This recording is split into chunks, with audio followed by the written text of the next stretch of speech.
Check it out. It's the Laugh to Learn podcast.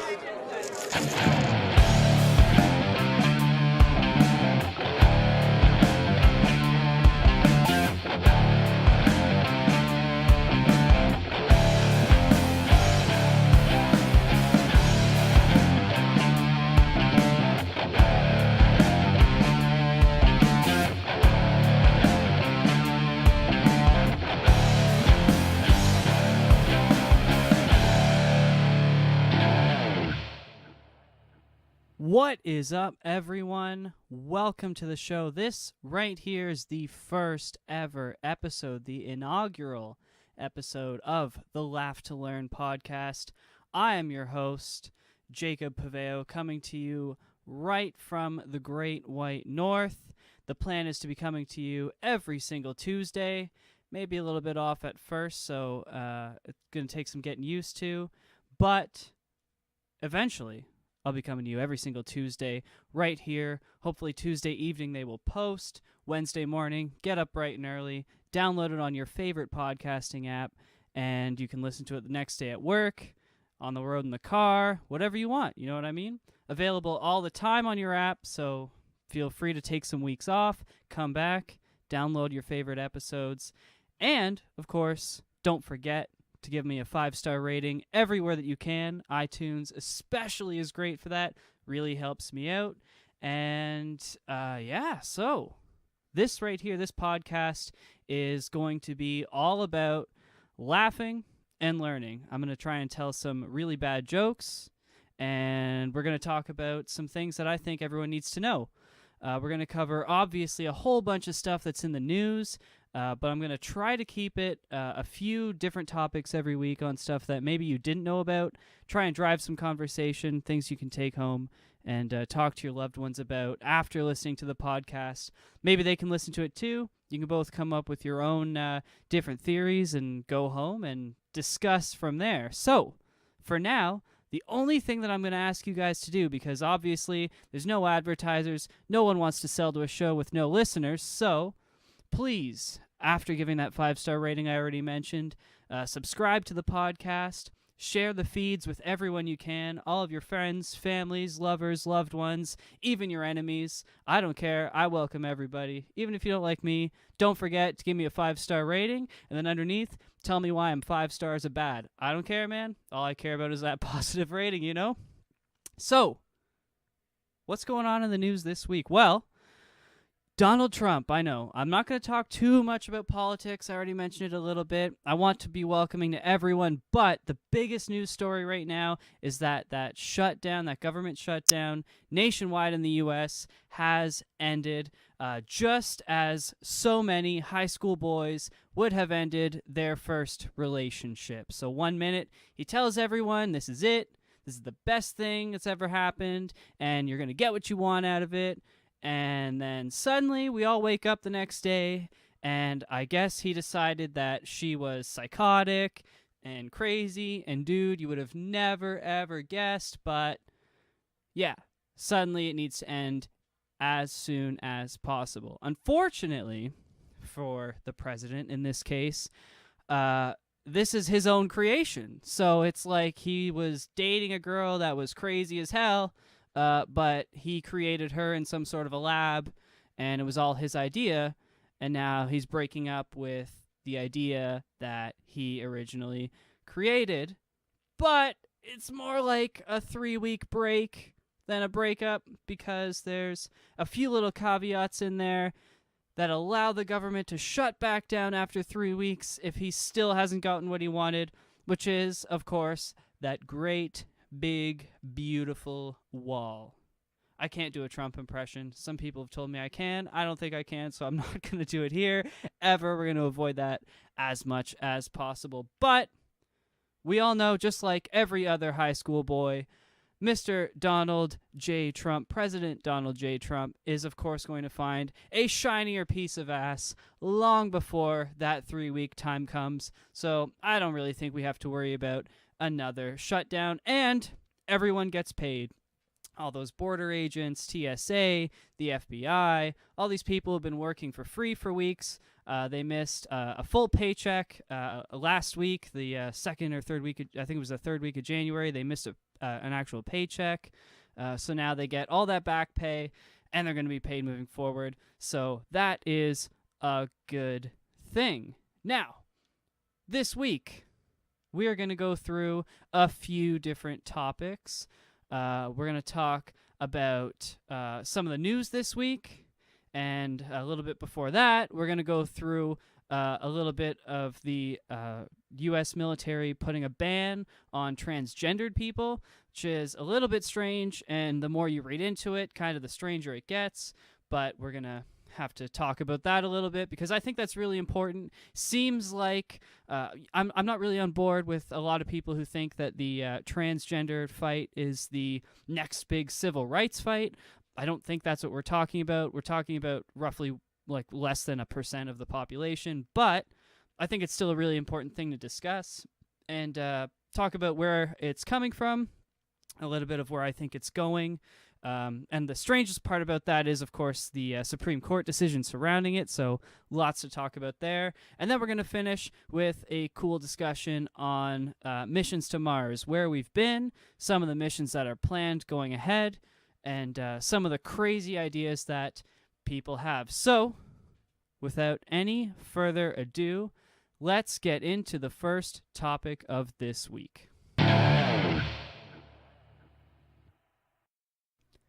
So, as I already alluded to a little bit earlier, the very first topic of discussion for today, and the very first topic of discussion for this show in general, is going to be the U.S. military ban on transgendered persons from serving in the military.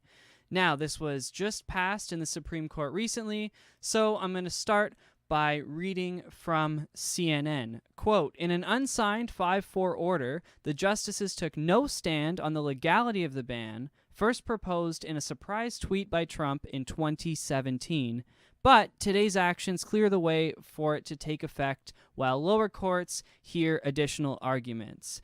End quote. So it's really important to remember that everything we're talking about is still kind of up in the air. The Supreme Court has ruled on it, but there's one actually still today, lower court in Maryland, which is still holding out. And a lot of people are expecting that the judge in question here is going to throw this case out shortly, if not today.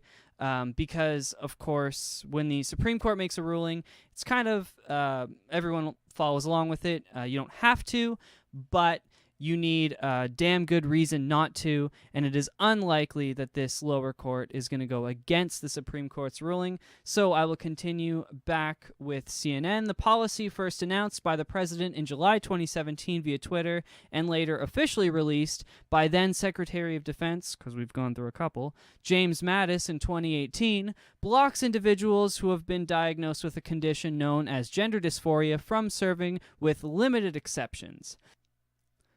It also specifies that individuals without the condition can serve, but only if they do so according to the sex they were assigned at birth. In a statement released after the Supreme Court action, the Pentagon sought to clarify that its policy is not a ban on all transgender persons from the military, saying, quote, as always, we treat all transgender persons with respect and dignity. The Department of Defense's proposed policy is not a ban, and not was capitalized, on service by transgendered persons. It is critical that the DoD be permitted to implement personnel policies that it determines are necessary to ensure the most lethal and combat-effective fighting force in the world. The Department of Defense's proposed policy is based on professional military judgment and will ensure that the U.S. Armed Forces remain the most lethal and combat-effective fighting force in the world. End quote. And that was Lieutenant Colonel Carla Gleason in a statement from the Pentagon. She's a Pentagon spokesperson, directly told to CNN just a few weeks ago. Now, just as a reminder, Trump surprised military leaders just a few months into his presidency in July of 2017 by tweeting out, quote, After consultation with my generals and military experts, please be advised that the United States government will not accept or allow transgender individuals to serve in any capacity in the U.S. military.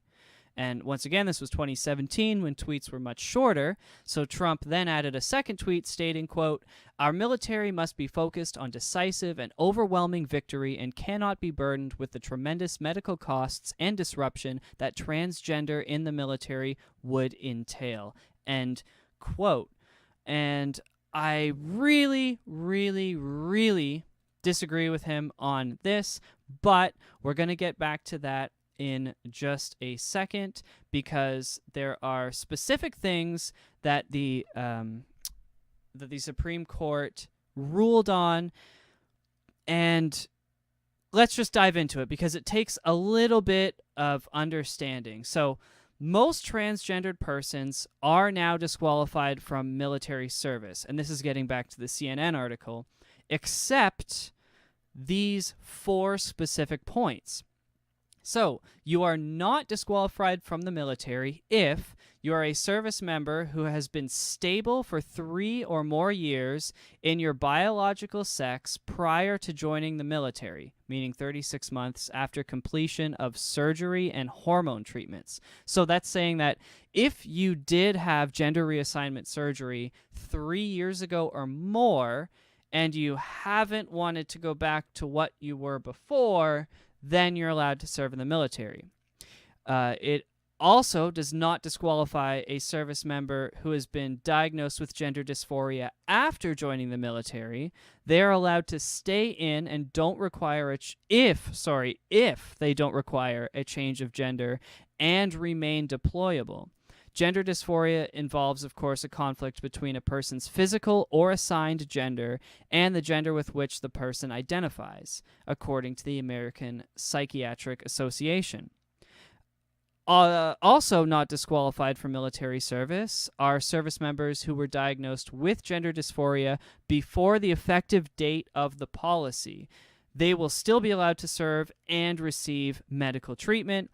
And lastly, not disqualified are transgender persons without a gender dysphoria diagnosis or history. They will be allowed to serve according to their birth sex. Now, this really, really complicates things because it seems like we have a whole bunch of people making decisions and ruling on things that maybe they don't entirely understand. This is a relatively old, actually, diagnosis is gender dysphoria, but modern-day transgendered individuals they don't really fall into the categories of what gender dysphoria once was. It's really geared towards people who want gender reassignment surgery. And if you've ever been around someone who is transgendered or perhaps suffers from a more modern definition of gender dysphoria, it doesn't necessarily mean that they want to have the surgery. You might be born as a male but identify as a female, not want the surgery, not want any surgery, in fact. You just dress and, according to societal norms, you would act in different ways. Now, currently, by the government's own numbers, as of 2016, there were approximately 8,980 service members that identify as transgender. And during the Obama administration, a total of 937 members were diagnosed with gender dysphoria and either began or completed their gender transition. Now, the real question is, what does this all mean? Because it seems like a ban, it sounds like a ban, and although, yes, there are a few select individuals who would be not included in this ban, or in this ruling, I should say, it pretty much sums up anyone who would identify as transgendered. So the real question I have is, how could the court take this case up? And the deeper you read into it, the more you kind of realize that they actually haven't made a ruling yet, a legal ruling. What they did is they simply allowed this brief period of denying people applying to the military, as well as kicking currently serving individuals out of the military. They allowed that period to simply continue. Now, a lot of really intelligent lawyers on both sides are saying that this probably means that the Supreme Court is going to rule on this in the near future.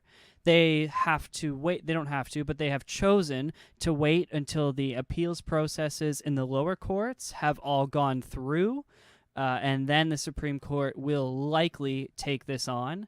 Actually, I haven't read a single opinion saying that the Supreme Court won't take this on. Now, the really funny thing about this is simply how divided politics is today, and this really, really sums it up, because you scroll through looking at the upper echelon of both the Democratic Party and the Republican Party, and both sides are simply reiterating what their side says. There's no one in the middle, it would seem. There seems to be no one, and again, I'm talking about the upper echelons of both parties, so those in power on the right, and the heavy voices on the left, the loud voices, I should say, on the left. Neither side seemed to have anyone of relevance coming towards the middle. Nancy Pelosi tweeted right after the Supreme Court announcement that this is a, quote, purpose built to humiliate brave men and women seeking to serve their country. And she followed up by saying, quote, deeply concerning that hashtag SCOTUS, the Supreme Court of the United States, is allowing his ban to proceed for now, end quote. So there's really no jokes that I can make about it. It's simply she doesn't agree with it, and everyone on the right seems to be agreeing with it. But, of course, we know that it's all about keeping your job. And everyone in the administration cannot go against the president because, as we've seen with dissenting opinion from this president, that gets you put out. And there is significant money to be made by being on the inside. As well, we've seen a lot of people who have left this government soon after prosecuted. Now, I don't actually believe, I'm not saying that if any upper-level Republicans were to speak out who happen to be in the administration, that it would somehow lead to their prosecution, but you really don't want your name tossed up among those who have been removed from the Republican Party, at least not as of late. So, what I think about this is that we really need to wait. What we need to do is wait and see what the Supreme Court does, because there's no sense in overreacting right now, and that's what I see a lot of online. I like to go through Twitter and see how the average person seems to be thinking about this. It seems mostly, as with Twitter usually is, mostly liberal-minded, left-wing people who are very extreme, saying that it's bigoted, it's hateful, it's disgusting, all of which I can't really say isn't true, but ultimately that's because I still, and I've said this to several people, I still don't understand the purpose of it. The original idea, as far as I can recall, was all about the government not wanting to pay for the costs of transitioning. And that's kind of why, as I read out that list earlier of excluded individuals, those who either have already done their transition and don't plan on transitioning back, which I'm, to be perfectly honest, I'm not sure if you actually can after these surgeries. I'm not sure if any doctor would allow you to transition back.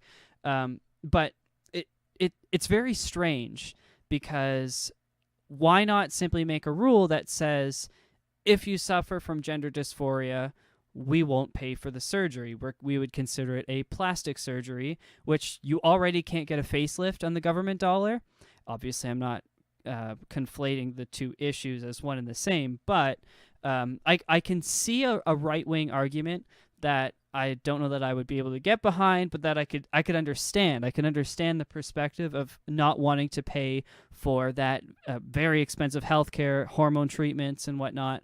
I also read a whole lot about the idea that you're serving in the military, but you can't serve overseas. You're not allowed to be deployed because you're on things like hormone treatments and whatnot for about a year around your surgery. I believe it's a year leading up to your surgery. But that being said, I'm not sure why, if you were on hormone supplements, you wouldn't be able to serve overseas. Obviously, you're not serving overseas in the couple of months after your surgery, but realistically, I mean, I've read a little bit about the surgery and how it works, and it seems like the day before you could be literally on the front lines, get on an airplane. As long as you've been taking all of your hormones and everything, you have to be of sound mind to get the surgery anyways. Jump on whatever the hell it is, a 12-hour flight from the Middle East to get back to whatever state you come from, and go and get your surgery. You take a leave of absence, come back in a few months, and continue your life. Just that the government didn't pay for it. That's sort of the argument that I think would be much more reasonable. But again, I don't want to react to this. I don't want to overreact to this, I should say, because I simply don't know.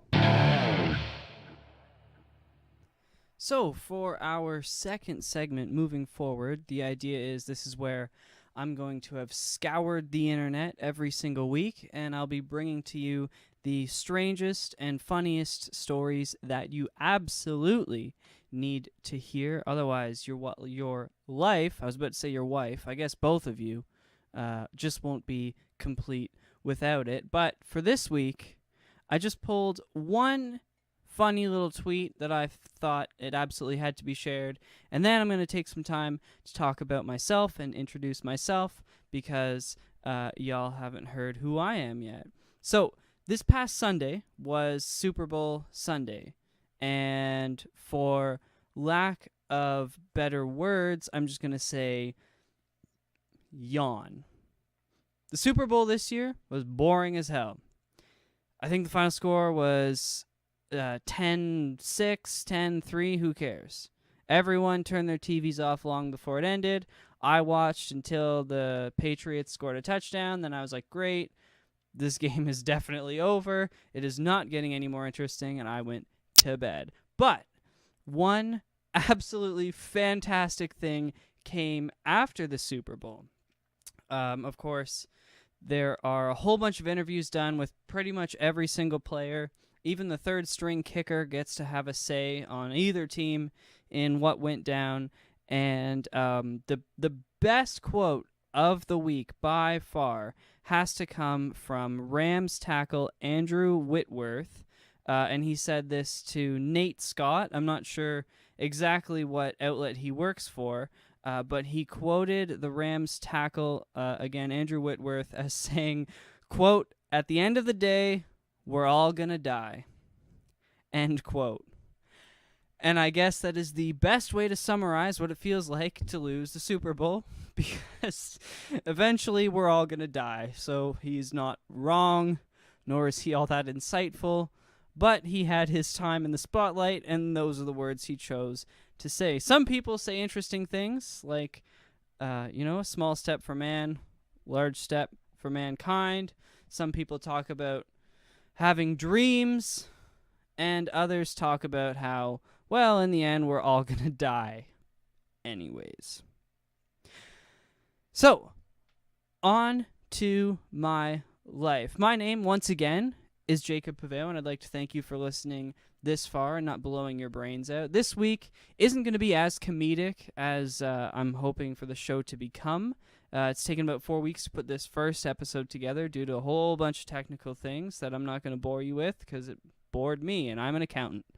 And if an accountant is bored of something, that means it is boring as hell. So, as I just said, I work as an accountant, and it's boring. So I have to do things like this to entertain myself after work, but that's okay. I get to spend several hours a week reading and listening and watching and consuming media from all over the world. And ultimately, I like looking at things in a more positive perspective. And I want to find the funnier aspects of all of these news stories. And really, they're there's a whole lot of late night comics, and all they seem to talk about anymore is Donald Trump. And of course, I opened my show talking about Donald Trump. But the plan moving forward is to talk not so much about him, because it's funny only to a certain point, but even I'm sick of listening to it. So I want to find the other stories that these our late night comics and the likes of Saturday Night Live used to cover, the strange events that they used to talk about, and bring those back to the forefront for everyone to know about and laugh about. So I have a whole lot of experience on the mic from college radio back in the day when I was a youngin', and I'm now only 24, so I guess I'm still a youngin' to most, but to me, I'm older now than I ever have been. And guess what? So are you. I do all of my work with my intrepid partner, my black lab named Benny, who turns 1 next week, and I'm sure you'll be hearing not a lot about him in the future because he's a good dog. And although right now he sleeps and he watches me talk, probably thinks I'm crazy, I probably am, so he's probably right. And I will not argue with that perspective. Now, the show moving forward is going to come once again every single Tuesday.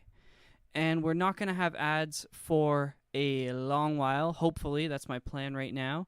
It's just going to be, as I mentioned at the top of the show, about spreading the word. So hopefully you will return next week, and hopefully every week thereafter we will gain a few more people.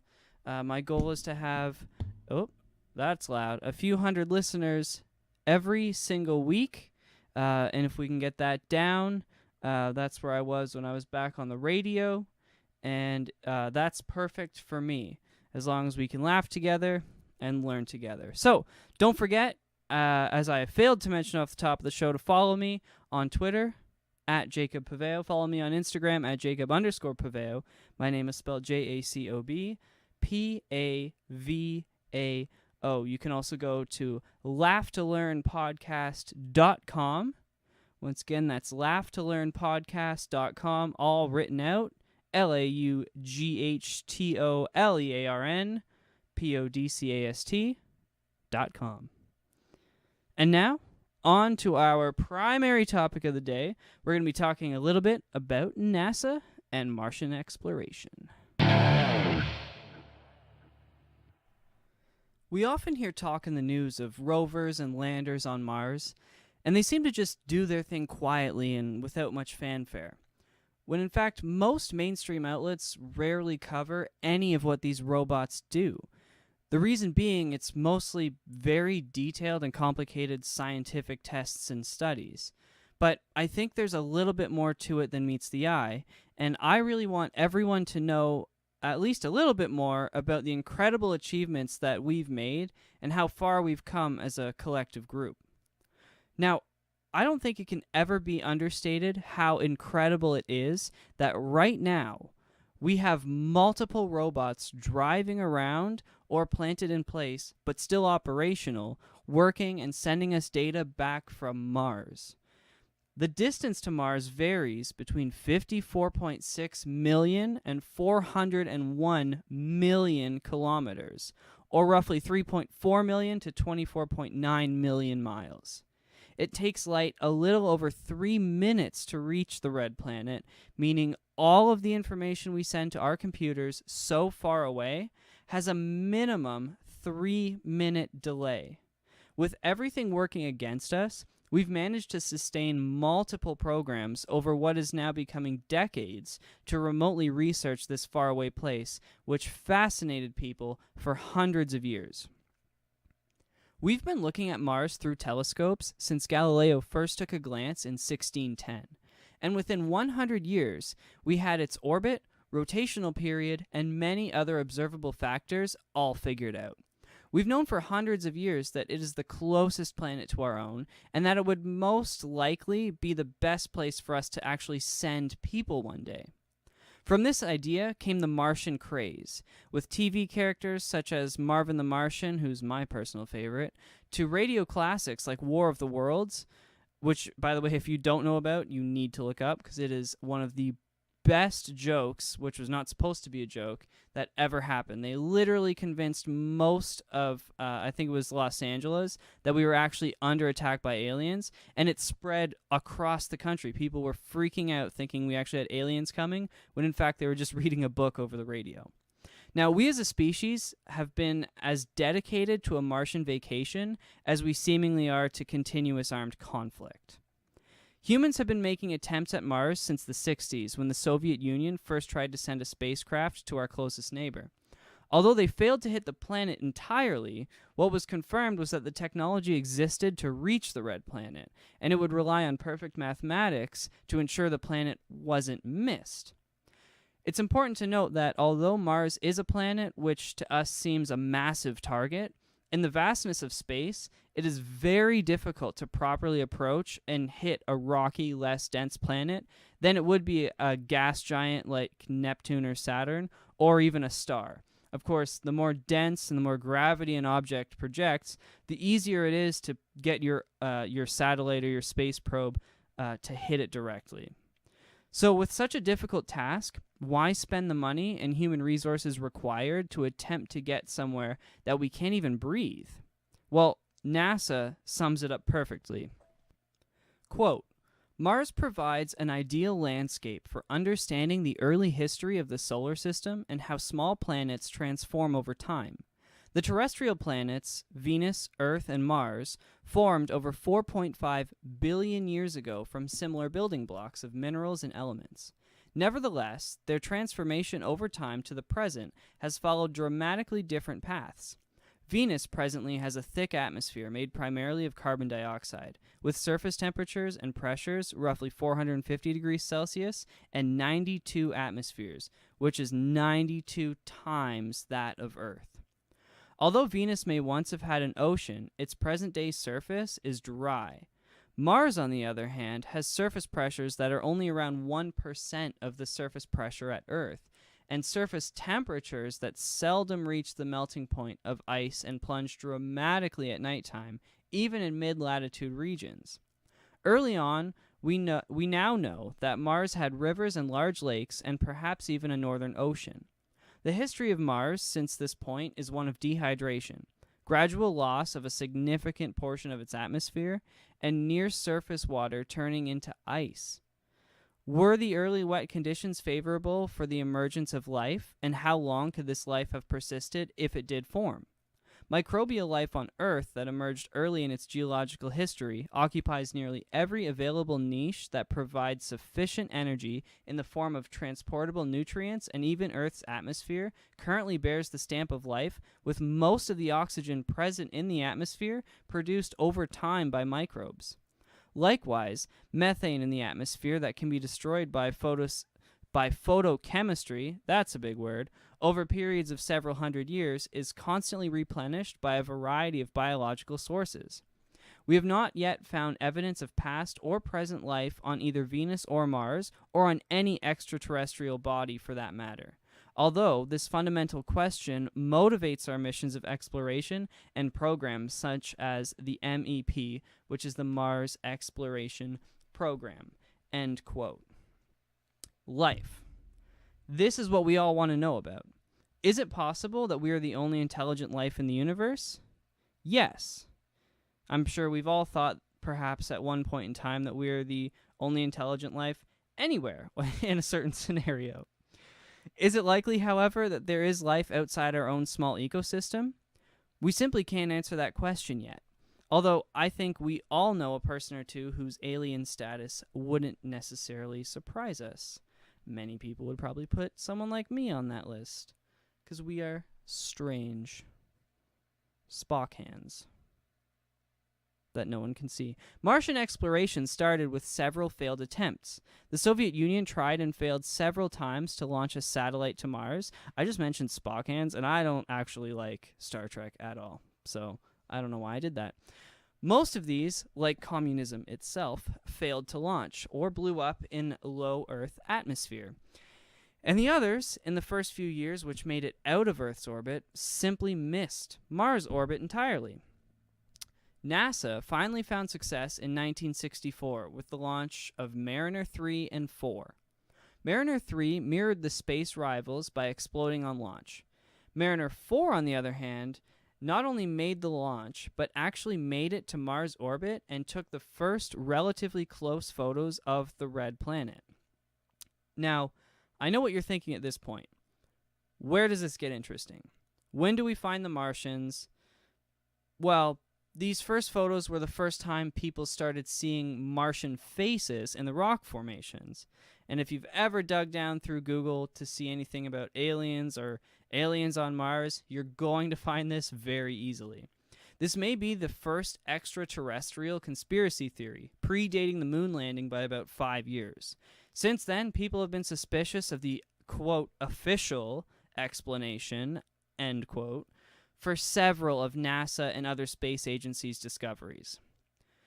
Let's get through the next few decades quickly and catch you up to date, though. Mariner 6 and 7 flew by Mars in 1969. 8 and 9 passed the planet in 1971. The first lander was sent in 1975 with Viking 1 and 2. One was an orbiter, and the other did successfully land on the surface and return the first photos from the surface of another world.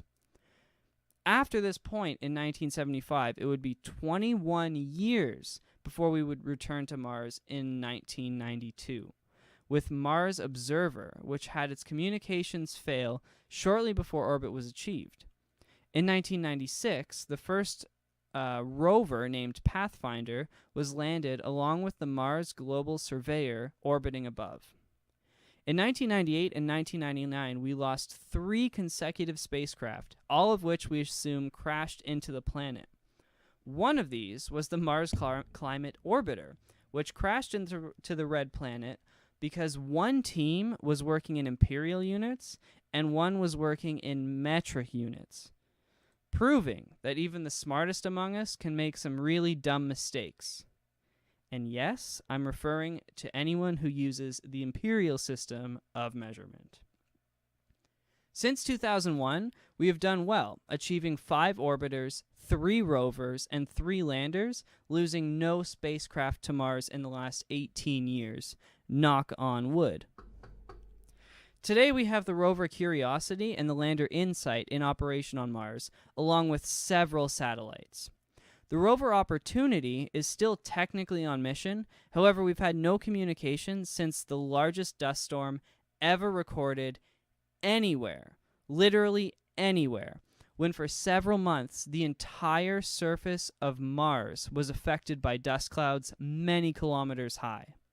It's believed that the solar panels are likely covered in dust, and along with many other concerns, the rover may not have any power available, and we're actually waiting for these little whirlwinds to come up and hopefully clear some dust off those panels. Originally, we thought that our rovers on Mars would only last a couple of weeks because of how much dust is there.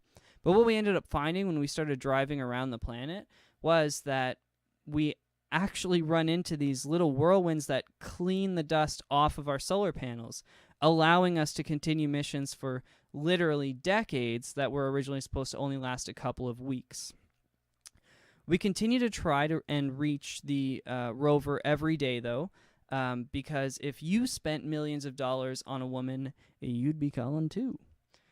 The next rover will launch from Earth in 2020, and this time we have a plan to have an entire mission dedicated to finding life on Mars.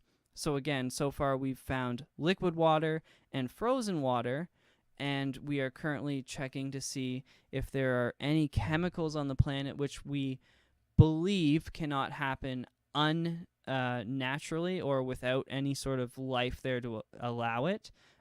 For example, as I mentioned earlier, oxygen wouldn't exist on Earth if it wasn't for life on Earth, and the same for methane. We've actually found nothing on Mars that shows us that there's any form of life there. There are no gases present on Mars that couldn't be present otherwise. This time, though, we actually plan to return rock samples to Earth with this rover, and we'll be combing through the dirt to try and find any little bit of microbial life. In the next 10 years, we should also be hearing a whole lot about sending humans to Mars, which is super exciting, with the likes of NASA, SpaceX, and the Chinese Space Agency all making firm plans in the late 2020s and early 30s to have humans walk on Mars. Needless to say, the next 2 decades may be the most exciting ever for space exploration, and the best is still yet to come. Now, to sign off the show every day, I'm going to do a little bit of a rant, just for a couple of minutes, because every week I feel like there's something that needs to be said, and if by chance one week there's nothing that needs to be said, the show will just end. But there is certainly a lot to talk about. So I know this is a little bit geographically centric, but I think there's a greater problem to be discussed here that it really, really needs to be addressed. Now, the province of Ontario in Canada, where I live, has recently announced that they are going to be severely cutting back student loans and student grants. Now, in Canada, school is relatively cheap compared to the rest of the world because of both provincial and federal funding that bring our university costs down significantly. That being said, I have both a college and a university degree, and I would not have any of what I do if it wasn't for the benefits that I got from my student loans, as well as the benefits of my bank loans, which assist our student loan program. Because our government can help the banks by securing those student loans that I have no choice but to pay back, if I declare bankruptcy, I still have to pay back my student loans. I still owe my student loans. And all of those rules together, when I was in school, made for a perfect system that allowed anyone to go to school and study whatever they wanted. You could become a lawyer if you came from absolutely nothing. Now, they are planning on not only rolling back the amount of money you get, but previously we had a 6-month grace period after we graduated before we had to begin paying back our government loans. Your bank loans start right away, but your government loans had a 6-month delay. Your bank loans, of course, you could negotiate because it's a private bank, but typically they start right away. Now, my real problem comes with this 6-month grace period, because this is what allowed me to do so much with my life after graduation. Now, I was an extreme case. Unlike most people, I had a job straight out of school. And unlike most people, I literally started work 2 days after writing my final exam. I wrote my last exam on, actually, I guess it was a little bit more than that. So I wrote my last exam on Friday, and I went to work on Tuesday. So I had 3 days off, and then I started my full-time career, and that's where I've been, and I've been working for the same company ever since. So I had a paycheck essentially 2 weeks after I was done school. Most people, you have to believe, it would take a little bit of time to find a job. Now, because I was granted a 6-month grace period, I was able to buy myself a car because I commute to work every day. I was able to find myself a house, which was renting with roommates, but still a place to live that was closer to work, so I was spending less money on my commute, less money on gas, and less time in the car every day. And all of this was only possible because I was given a 6-month period where I didn't have to worry about roughly half of my student loans, a little bit less than half. Now, looking back on it, at the time, I didn't really understand what I had.